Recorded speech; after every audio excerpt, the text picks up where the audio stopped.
selanjutnya secara teknis Bung Abdul Ghafur Sanghaji akan menyampaikan rinciannya. Silakan Bung.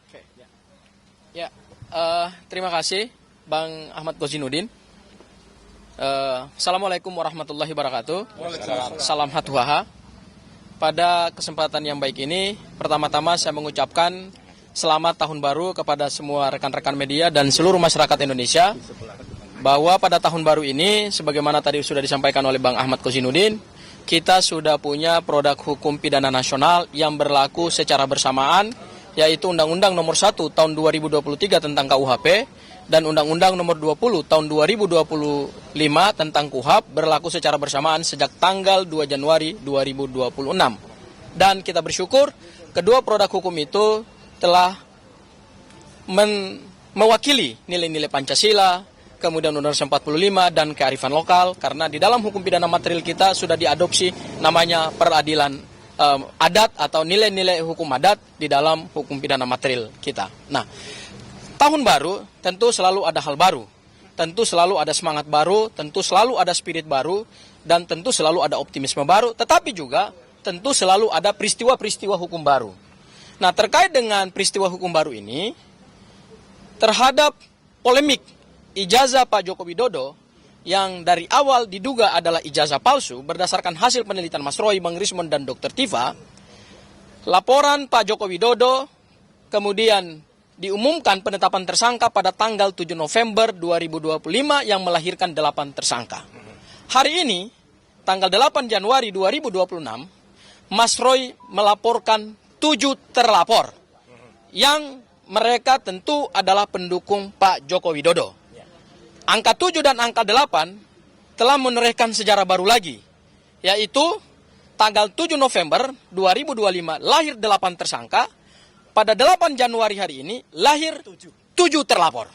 Ya, artinya angka 7 dan angka 8 ini melahirkan sejarah baru dalam konteks kekisruhan ijazah Pak Joko Widodo.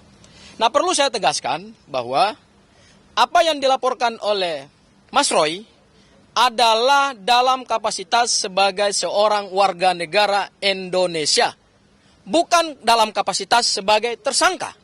Ya, dahulu Pak Joko Widodo melaporkan Mas Roy dalam konteks sebagai terlapor. Hari ini di tahun baru kita masuk babak baru, ya, yaitu Mas Roy menjadi pelapor terhadap 7 orang yang kami duga itu adalah pendukung Pak Joko Widodo, ya. Dan yang dilaporkan oleh Mas Roy dalam konteks bukan karena merasa diserang atau bukan karena dalam konteks tuduhan ijazah palsu dia yang kemudian sudah naik dalam tahap LP Pak Joko Widodo, bukan itu konteksnya. Konteksnya adalah selama ini Mas Roy dituduh, ya, secara luar biasa, difitnah secara luar biasa terkait dengan kedudukan Mas Roy sebagai seorang warga negara yang harkat dan martabatnya dilindungi oleh konstitusi, dilindungi oleh semua kaidah-kaidah hukum pidana internasional, baik yang diatur di dalam Universal Declaration of Human Rights tahun 1948, ICCPR, International Convention on Civil and Political Rights, yang sudah kita ratifikasi dengan Undang-Undang Nomor 12 tahun 2005, dan semua kaidah-kaidah hukum pidana nasional kita, baik Undang-Undang Nomor 39 tahun 1999 tentang HAM, Undang-Undang Kekuasaan Kehakiman, dan 2 produk hukum pidana kita yang baru, yaitu KUHP dan KUHP yang baru. Yang dilakukan oleh Mas Roy adalah melaporkan 7 orang, yang kalau kita lihat delik kualifikasi deliknya sama dengan yang dilaporkan oleh Pak Joko Widodo, yaitu dugaan pencemaran nama baik dan fitnah. Bedanya adalah Pak Joko Widodo melaporkan dan kemudian lahir 8 tersangka itu menggunakan KUHP yang lama, yaitu pasal 310 dan pasal 311. Sekarang yang dilaporkan oleh Mas Roy itu menggunakan KUHP yang baru yang dilaporkan 2 pasal, yaitu pasal 43 ayat 2, 433 ayat 2 dan pasal 434 ayat 1. Ya. Di dalam hukum pidana kita yang baru ini, perlindungan terhadap kedudukan seorang warga negara dari fitnah dan pencemaran nama baik itu luar biasa. Ya, diatur di dalam bab 17 KUHP yang baru, dan luar biasanya di KUHP yang baru ini ada 5 pasal yang secara spesifik. Dari pasal 433 sampai pasal 437. Dahulu di KUHP yang lama hanya 2 pasal. Pasal 310 dan pasal 311. Jadi yang dilaporkan oleh Mas Roy, saya tegaskan kembali lagi, bukan karena kedudukannya sebagai seorang tersangka, tidak. Tetapi karena kedudukannya sebagai seorang warga negara yang punya hak dan dilindungi oleh konstitusi dan dilindungi oleh hukum, mempunyai hak untuk melaporkan siapa saja yang diduga telah melakukan pencemaran nama baik dan fitnah. Itu hal yang pertama. Ya. Hal yang kedua, yang dilaporkan Mas Roy ini ada 2 klaster. Klaster pertama adalah klaster di mana ada 5 terlapor yang diduga kuat telah melakukan pencemaran nama baik terkait dengan tuduhan dan fitnah bahwa ijazah Mas Roy adalah ijazah palsu. Ya. Dan kemudian ada penyerangan terhadap harkat dan martabatnya Mas Roy sebagai seorang pribadi kodrati yang dilindungi oleh konstitusi dan undang-undang. Itu klaster pertama. Dan klaster kedua ada 2 terlapor, yaitu terkait dengan tuduhan bahwa Mas Roy terlibat di dalam proyek korupsi Hambalang. Pada saat itu Mas Roy sebagai bagian dari kader Partai Demokrat, ya. Tetapi perlu saya tegaskan, berdasarkan bukti-bukti yang sudah kami sampaikan kepada penyidik Polda Metro Jaya, setidak-tidaknya pada saat kami melaporkan ini dan di SPKT, Mas Roy saat itu bukan sebagai terlapor, bukan sebagai tersangka, dan bukan juga sebagai saksi. Sama sekali tidak ada hubungannya dengan proyek Hambalang itu. Ya, jadi nggak ada kaitannya. Tetapi narasi-narasi yang dibangun oleh para fitnah dan penuduh, seolah-olah Mas Roy, bahkan ada videonya, seolah-olah Mas Roy adalah bagian dari tindak pidana korupsi Hambalang. Ya, nah, oleh karena itu, dalam kesempatan yang baik ini, kami meminta kepada Polda Metro Jaya agar laporan Mas Roy yang sudah naik tahap pro justisia, 7 terlapor itu telah diterbitkan LP-nya, dan kemudian LP-nya ini akan diproses sesuai dengan KUHP yang baru, karena sudah pro justisia naik pada tahap penyelidikan. Kami minta ada beberapa hal. Yang pertama, penyidik Polda Metro Jaya harus betul-betul menegakkan asas-asas hukum pidana yang diatur dalam KUHP baru dan KUHP baru ada 4 atau ada 5. Pertama, harus menjunjung tinggi asas profesionalitas, harus menjunjung tinggi asas proporsionalitas, harus menjunjung tinggi asas imparsialitas, dan harus menjunjung tinggi asas subsidiaritas. Profesionalitas artinya, penyidik harus menjalankan kewenangan berdasarkan KUHP dan Undang-Undang Kepolisian dengan baik. Tidak boleh ada orang yang punya akses ke kekuasaan dilindungi, sementara ada orang yang tidak punya akses ke kekuasaan, itu kemudian ditindak. Kami tidak mau dong. Dalam penegakan hukum, penyidik begitu menerima LP harus profesional. Yang kedua, penyidik juga harus proporsionalitas. Artinya, kami telah melakukan kajian yang mendalam terhadap materi laporan kami dan sudah diterima oleh penyidik Polda Metro Jaya antara perbuatan yang diduga perbuatan pidana, kemudian kami kaitkan dengan unsur-unsur delik yang ada dalam pasal-pasal, dan yang kemudian nanti bagaimana penerapan pasalnya, kami minta agar dilakukan secara proporsional antara perbuatan, antara delik atau unsur delik, dan antara penerapan pasal. Ini betul-betul harus dilakukan sesuai dengan prinsip negara hukum, rule of law, ya, due process of law. Dan yang ketiga adalah prinsip imparsialitas. Penyidik tidak boleh, karena ini laporannya adalah dari Mas Roy, tidak boleh kemudian nanti ke depan itu memilih-milih. Ya, kami harapkan 7 yang dilaporkan oleh Mas Roy itu jika ada bukti yang cukup, naikkan ke tahap penyidikan, kemudian juga tetapkan mereka sebagai tersangka. Supaya ini menjadi pembelajaran hukum kepada seluruh masyarakat Indonesia di dalam semangat dan suasana KUHP yang baru. Dan yang terakhir adalah kami minta juga hukum ditegakkan, jangan tumpulnya ke atas, tajam ke bawah. Jangan terhadap pendukung-pendukung Pak Joko Widodo dilindungi. Kemudian terhadap Mas Roy dan kawan-kawan itu ditindak. Ini nggak fair. Ini nggak sesuai dengan prinsip negara hukum karena kita sudah punya KUHP dan KUHP baru. Misalnya, yang hari ini seorang terpidana yang masih berkeliaran kemana-mana. Yaitu Sylvester Matutina. Ini kan yang perlu ditindak nih. Kita sudah punya KUHP yang baru. Kewenangan kejaksaan sudah diberikan oleh KUHP. Kami minta supaya Sylvester Matutina segera dicari, ditetapkan DPO, kemudian dimanapun dia berada, ditangkap dan dipenjarakan. Sesuai dengan putusan pengadilan yang telah ingkrah. Dan yang terakhir adalah asas subsidiaritas. penyidik Polda Metro Jaya harus betul-betul menegakkan hukum dengan baik supaya tujuan hukum itu tercapai, yaitu adanya asas kepastian hukum, ada keadilan, dan kemudian ada kemanfaatan. Kami tidak ingin jangan sampai laporannya Mas Roy hanya diterima pada tahap LP, kemudian naik tahap penyelidikan, tetapi kemudian tidak dilakukan pada tahap penyidikan dan tidak ada penetapan tersangka. Karena kenapa? Kami yakin terhadap bukti-bukti awal yang kami miliki. Dan berdasarkan ketentuan KUHP yang baru, alat bukti itu kan sudah diperluas menjadi 8. Ya, dahulu alat bukti hanya 5, sekarang menjadi 8. Salah satu 2 yaitu ada barang bukti dan kemudian bukti elektronik. Dan berdasarkan laporan yang kami sampaikan kemarin, kami basisnya adalah bukti-bukti elektronik dan kemudian akan ada saksi yang kami hadirkan juga dan akan ada juga ahli-ahli yang kami hadirkan. Ya, siapa 7 orang itu tentu nanti Mas Roy yang akan menjelaskan secara lebih rinci. Dan kemudian apa saja peristiwa yang kami duga adalah peristiwa pidana, kemudian juga itu akan dijelaskan oleh Mas Roy. Mungkin tambahan saya minta kepada Bang Samsir, selaku salah satu tim kuasa hukum juga yang mendampingi saat itu. Silakan Bang Samsir. Terima kasih. Assalamualaikum warahmatullahi wabarakatuh. Bang Samsir. Terima kasih kawan-kawan semua sudah hadir seperti undangan kita untuk datang meliput pada acara hari ini. Mengenai perkara ijazah saudara Joko Widodo yang pada awalnya sudah diteliti oleh Bapak Roy Suryo ini sebagai seorang peneliti, ini sebenarnya sesuatu yang memang jauh dari sasaran kalau beliau sampai dipidanakan ya. Karena memang apa yang diteliti oleh beliau dan kawan-kawannya itu adalah memang ijazah yang sudah beredar di masyarakat. Sehingga pada saat dia teliti, itulah yang dia sebutkan kalau ijazah tersebut adalah 99,9% adalah palsu. Kemudian kita berlanjut kepada proses yang baru saja kita dapatkan LP-nya, itu tanggal 6 Januari 2026 kemarin.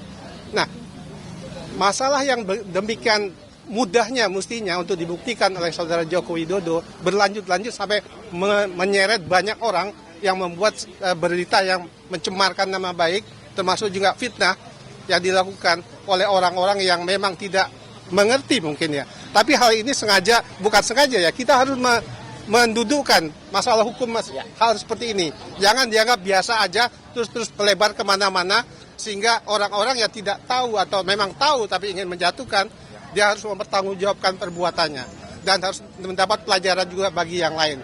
Saya akan dampingi pada saat pelaporan kemarin. Ya. Saya pikir itu yang bisa saya dapatkan. Okay. Makasih. Assalamualaikum warahmatullahi wabarakatuh.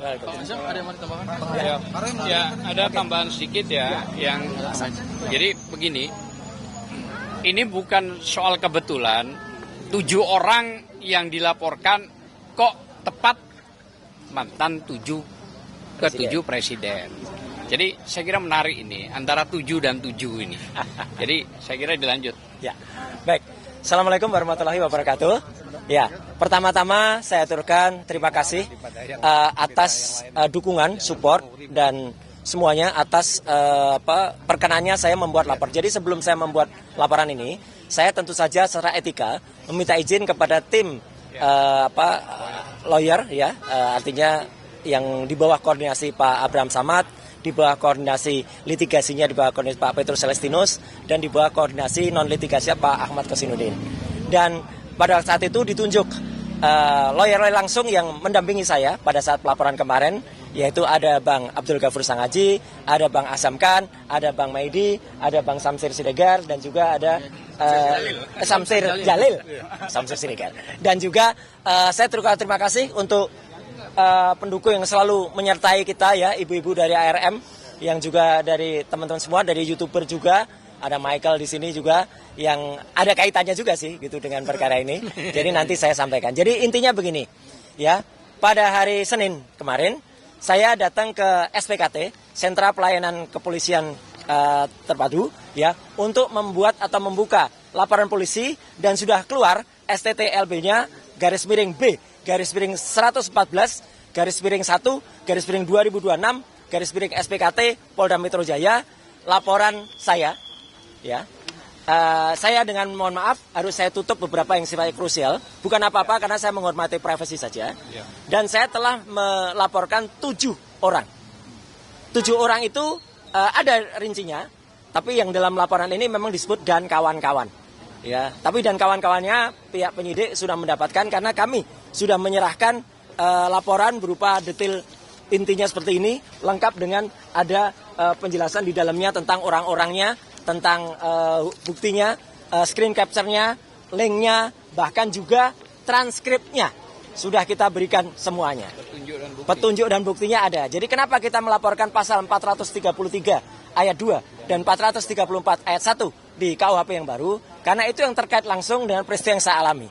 Jadi ini merupakan satu spin yang luar biasa jahat ya, gitu. Karena penelitian yang kami lakukan bertiga awalnya dan didukung oleh teman-teman yang lain dari tim akademisi dan juga dari TPUA dan juga tim aktivis adalah tentang dugaan ijazah palsu yang dimiliki oleh Presiden ke-7 Indonesia Joko Widodo. Yang kesimpulannya adalah 99,9% palsu. Dan dengan enaknya para pendukung Joko Widodo itu kemudian membalik begitu saja. Mengatakan ijazah saya palsu. Ada yang mengatakan ijazah S1 saya palsu. Ada yang mengatakan ijazah S2 dan S3-nya juga palsu. Dan nanti saya akan tunjukkan kepada teman-teman semua. Ya, kalau Jokowi itu dulu mau bersifat negarawan dan mau terbuka, tunjukkan saja ijazahnya, selesai. Orang bisa lihat, bisa menguji ijazah itu. Benar apa enggak? Mau tanyakan ke Universitas Gadjah Mada, mau tanyakan ke Universitas Negeri Jakarta, silahkan. Ya, nanti di bagian akhir saya tunjukkan. Tapi yang jelas, secara lucu, semalam, tepatnya dua malam sebelumnya, lawyer kami, ya Pak Gafur Sangaji, memang sudah menyampaikan ya acara hari ini. Dan pada saat itu juga sudah mulai ada yang kelihatan kayak cacing kepanasan, ya gitu, bingung gelisah apa. Dan semalam ada yang lebih gelisah lagi. Semalam di salah satu TV ada yang sudah pakai baju tahanan, ada yang buka kaos dan kaosnya kaos tahanan, calon kali ya, gitu. Dan maka pada hari ini mohon didengarkan baik-baik, ya gitu, tanpa kemudian bersifat mendahului pihak kepolisian. Nama-nama terlapor, inisialnya akan saya sebut. Ya, inisial yang pertama adalah A. Inisial yang kedua adalah B. Inisial yang ketiga adalah D. Inisial yang keempat adalah F. Inisial yang kelima adalah L. Inisial yang kelima adalah U. Dan inisial yang keenam adalah U. Dan inisial yang ketujuh adalah V. Jadi A, B, D, F, L, U, V. Itu adalah orang-orang yang kami laporkan dan ada di dalam detail penjelasan yang sudah ada di dalam laporan kepolisian nomor STTLB garis miring B garis miring 114 garis miring 2026 SPKT Polda Metro Jaya. Saya jelaskan lagi. Jadi memang ada dua klaster. Klaster yang pertama saya dituduh berijazah palsu. Ya. Jadi ijazah saya dari S1 dari UGM ini dituduh palsu. Clear ya, jelas betul. Ini ada legalisasinya. Silakan difoto, silakan dianalisis.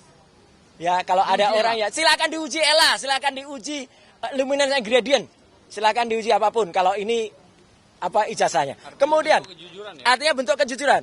Kemudian ijazah S2 saya dari UGM juga ini. Silakan diuji. Silakan diuji juga.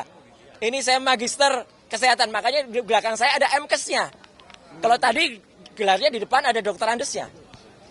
Dan saya S3. Kenapa saya perlu tulis S3? S3 inilah saya memutuskan untuk mengundurkan diri dari partai karena saya sekolah menempuh S3 ini. Dan alhamdulillah 4 tahun kemudian saya lulus dari Universitas Negeri Jakarta. Bisa diuji. Bisa diuji. Yang sini Bang. Ya. Clear ya? Ya. Ya, jadi artinya 1, 2, 3, S1, S2, S3 ada semua ya. Ada semua dan silahkan kalau ada ya silahkan. Dan kalau ada yang kemudian melakukan itu, mari kita buktikan dia berarti apa? Karena dia sudah menuduh ijazahnya palsu. Gitu ya. Kemudian bla bla bla. Yang kedua yang tadi sudah disebut, saya dituduh melakukan korupsi di proyek Hambalang. Ya. Saya justru mengundurkan diri dari partai itu karena mau sekolah tadi. Dan salah sedikit dari orang di partai itu yang telah memperoleh 5% sebagai kader terbaik partai. Saya kader terbaik dari partai itu tahun 2016. Dan setelah itu saya justru 4 tahun berikutnya saya izin kepada ketua umum waktu itu untuk mengundurkan diri karena saya mau sekolah. Jadi saya memang hubungannya tidak buruk. Saya hubungannya tetap baik. Dan justru karena hubungan baik itu maka ketika saya dituduh kemudian melakukan korupsi di Hambalang, alhamdulillah justru nanti akan ada saksi yang sangat prinsipal yang mengetahui persis ketika kasus Hambalang itu beliau berada di KPK. Ya, dan itu akan sangat membantu kita dan akan menjelaskan Roy Suryo tidak termasuk dalam lidik dan tidak ada. Clear banget. Ya, kenapa saya dibikin videonya? Jadi sebenarnya pasal 32 dan 35 Undang-Undang ITE pun masuk dan nanti akan didalami. Karena saya digambarkan ada di Hambalang, saya digambarkan ada di rombongan yang meneliti itu, dan saya digambarkan terlibat dalam urusan itu. Jadi sekali lagi, tuduhan-tuduhan mereka, kabar bohong dan fitnah adalah telak. Ya. Dan itu masuk semua. Jadi makanya Polda Metro Jaya dengan cepat bisa menerbitkan LP. Karena mereka melihat tuduhan ijazah palsu adalah telak, tuduhan saya terlibat korupsi Hambalang adalah telak, semuanya adalah fitnah dan kabar bohong. Jadi sekali lagi, kepada 7 pelaku, ya, A, B, D, F, L, U, V, siap-siap saja untuk menerima panggilan dari Polda Metro Jaya. Tidak perlu seperti cacing kepanasan, sudah pakai kaos tahanan, ya, gitu. Dan kemudian sudah, dan bawa borgol lagi, ya, gitu. Itu kan apa? Dan sekali lagi terima kasih untuk TAKA, ya, di bawah koordinasi Pak Abraham Samad, Pak Petrus Celestinus dan Pak Ahmad Kosinudin yang sudah mendampingi, dan ibu-ibu semua juga ada lawyer-lawyer ibu-ibu di sini yang memberikan kami saran. Jadi sekali lagi saya tetap dengan etika, sebelum saya lapor saya minta izin dulu untuk menerbitkan ini. Sekali lagi terima kasih. Wassalamualaikum warahmatullahi wabarakatuh. Ya, ada pertanyaan? Enggak ya, cukup ya? Oke, clear. Terima kasih. Jadi ini bukan peristiwa yang dilaporkan semuanya. Semuanya udah jelas ya? Yang bohong peristiwa, ternyata laporannya bukan peristiwa. Ya, clear ya udah semuanya. Ya, nanti saya sampaikan. Jelas ya semuanya? Nggak perlu saya tunjukkan ya, ini detailnya ada semua nih. Gambar-gambarnya, videonya ada semua nih. Gambarnya, videonya ada semua nih laporannya. Rahasia. Rahasia ya. Gitu, nanti. Biar mereka cari sendiri. Iyalah, silahkan cari sendiri dan bingung. Sorry. Dan bingung ya. Oke. Siapa aja? Banyak banget nih. Bang, sorry. F-nya kita tunggu dulu. Nanti siapa? Ya. Dipilih. Pasar. Dipilih.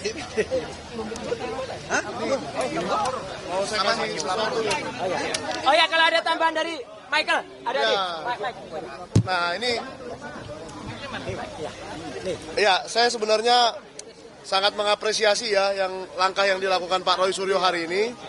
Karena ini sebetulnya sejalan dengan laporan yang telah saya sampaikan, ya kawan-kawan, tentang, ya kalau mau saya bocorkan salah satu sosoknya, saya juga melaporkan si L tadi itu. Jadi L yang disebut Pak Roy Suryo itu adalah sama dengan yang saya laporkan, yang dilaporkan tentang ini, ya. Beberapa waktu lalu ada seseorang bernama L. Namanya ada di sini, namanya ada di LP. Oh, namanya ada di LP ini juga. Jadi sama orangnya. Si L ini menuduh saya wartawan palsu, wartawan gadungan. Dengan memanipulasi website Dewan Pers secara kurang ajar, secara tidak sepatutnya, dan saya laporkan. Dan alhamdulillah puji Tuhan, di tahun yang baru ini sudah maju laporan tersebut dan akan segera dipanggil. Kita juga mengapresiasi Polda Metro Jaya, saya memberikan 3 laporan, 1 tentang L, 1 tentang Andi Aswan, dan yang 1 lagi tentang kebohongan di iNews TV yang dilakukan oleh Andi Aswan dan Joshua Sinambela. Oke, jadi saya rasa laporan Pak Roy ini juga akan diproses dengan